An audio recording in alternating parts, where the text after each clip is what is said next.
2004 की बात है और 1 करोड़ रुपया उस समय बहुत मायने रखता था।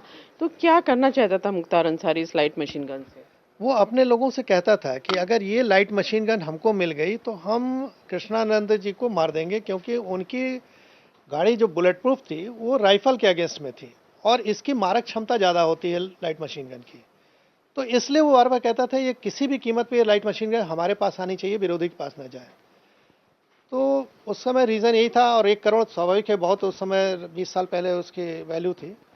लेकिन उस समय उसको लगता था नहीं, 1 करोड़ में हम अपने विरोधी को निपटा देंगे तो पूरा साम्राज्य हमारा हो जाए, क्योंकि उसको पॉलिटिकल चुनौती मिलने लगे थे। अपने ही क्षेत्र में गाजीपुर में वो हार गया था, कृष्ण जीत गए थे। तो हाँ, भाई उनके हार गए थे। तो उसको ज़मीन खिसकते नज़र आई और उनके लिए बहुत बड़ा कांटा थे वो। तो इसीलिए उनको चाहता था कि लाइट मशीन गन मिले ताकि इनको हम ख़त्म कर सकें। जैसे 2004 की ये बात है और तब मुख्तार अंसारी जेल में नहीं था, बाहर था और डबल मर्डर के मुकदमे हो चुके थे, 1988 से मुकदमे चल रहे थे।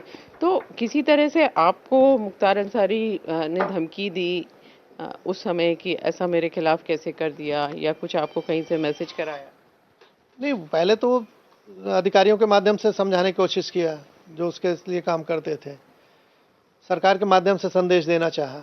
डायरेक्ट मुझे इसलिए नहीं कर सकता था कि ये मामला उस समय मीडिया में बहुत हाईलाइट हो गया था और न्यायालय में भी चल रहा था, और मेरे लिए किसी ने सुप्रीम कोर्ट में भी उस समय पीआईएल कर दिया था और सरकार को भी नोटिस सुप्रीम कोर्ट से आ गई थी। तो सबको लगता था कि डायरेक्ट हम लोगों ने इसको कहीं किया और इसने टेप कर लिया, ये बात चली गई ऊपर तो सरकार गिर जाएगी ये। क्योंकि आपको याद है विपक्ष उस समय विधानसभा चलने नहीं दे रहा था, मुलायम सिंह बहुत परेशानी में आ गए थे।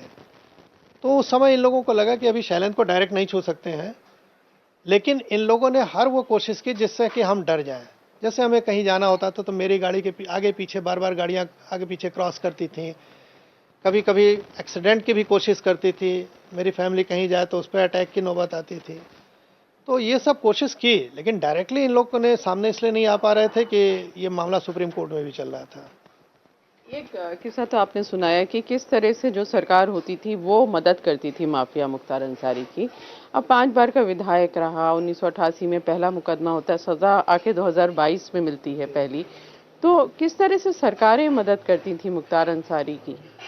देखिए, हमने बताया ना कि मुख्तार अंसारी का जलवा ये था कि जब मैंने रिकवरी की उसके बाद मऊ दंगा हुआ, वो जेल से बाहर था और खुली जीप में घूम रहा था। तो सबको दिखाई दिया मीडिया के माध्यम से जब ये फुटेज आई कि देखो मुख्तार अंसारी का क्या जलवा है वर्तमान सरकार में।